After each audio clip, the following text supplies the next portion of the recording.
October is like our Christmas time here. 'Tis the season for getting spooked near Shockoe Bottom.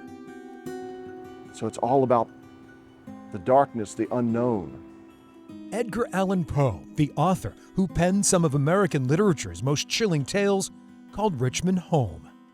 Oh, Poe moved all over the place. He had to go where the writing jobs were. He was a magazinist, but this is where he got his start, and he always considered Richmond his hometown, so he kept coming back here. At this museum, all things Poe are celebrated, from his birth and career to his death. Well, Poe could do just about anything. He wrote prose, poetry, he wrote nonfiction. Museum curator and Poe impersonator Chris Semtner says the 19th century author remains fresh to this day. Well, Poe's works have survived because he's really ahead of his time. He tapped into something really modern. He knew that the scariest things weren't the ghosts and the goblins out there, they're in here. And he understood the darkness that lies within us all. Many of the bricks used to build the museum and its gardens came from demolished buildings where Poe lived and worked. It's awesome. I love it so much. It's like Halloween every day. The museum's marketing coordinator, Hannah Rupi, who shares a birthday with the writer, says Poe's spirit abounds. Yeah, definitely. I think through all of the pieces that we have here and the pieces that we've acquired over the years, you can definitely feel that. Chris Semtner says this compilation of memorabilia is unrivaled. No, this is anything but a static collection. It's continuing to grow. We're always getting new items. Just within the past few years, we've probably gotten over 100 new, old artifacts.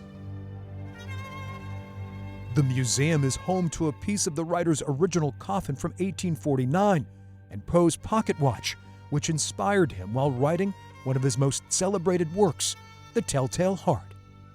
Well, this is like stepping inside of a Poe story, actually holding a piece of that story, because you imagine this is the mental image he would have had when he was describing the watch in that story, and we've got Poe's watch, the one that he owned when he was writing it. This is no static collection. The number of artifacts tied to the horror writer is growing. The newest addition, a rare letter penned by Poe in 1839.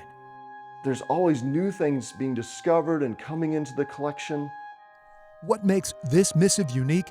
It is who the young writer addressed the letter to. The recipient, none other than literary giant Washington Irving, of Legend of Sleepy Hollow fame. Oh, this is an amazing treat to have here. It's really a piece of literary history. This is sort of like the passing of the torch from one generation to the next. In the letter, Poe is seeking Irving's approval. And this is Poe at the start of his career, struggling. He's about to publish his first collection of short stories. And he wants the established, famous author to write him a blurb to help advertise his book. The keepsake was donated by Poe collector Susan J. Taine from New York. It's a super interesting letter just to see how humble Poe is in reaching out to this titan of American literature to ask for his opinion of his writing. The 185-year-old letter demonstrates not just what the author wrote, but how he wrote. The writing process. If you look really closely, you can see where the pen pauses, where there's more or less pressure. You can actually follow the pen across the paper. For fans of the horror writer, it's like standing over Poe's shoulder as he put ink to paper. And this is the closest you can get to meeting Poe in the flesh. Edgar Allan Poe died in 1849, but he is very much alive on Main Street. You should embrace Poe because he brings forth the weirdness, the darkness, the strangeness within us, and shows us how to appreciate the bizarre things all around us. An ancient artifact helping the visitor see a more human side of the Richmonder, who has been scaring readers for centuries. Well, artifacts like these put the skin on history. It's not just something in a book or on a website. These are the physical, tangible reminders of Poe, and they all have stories to tell. and they were the witnesses to history. You too can get up close and personal with the 1839 letter penned by this man at the Edgar Allan Poe Museum in downtown Richmond 6 days a week. For I Have a Story, I'm Greg McQuade, CBS 6 News.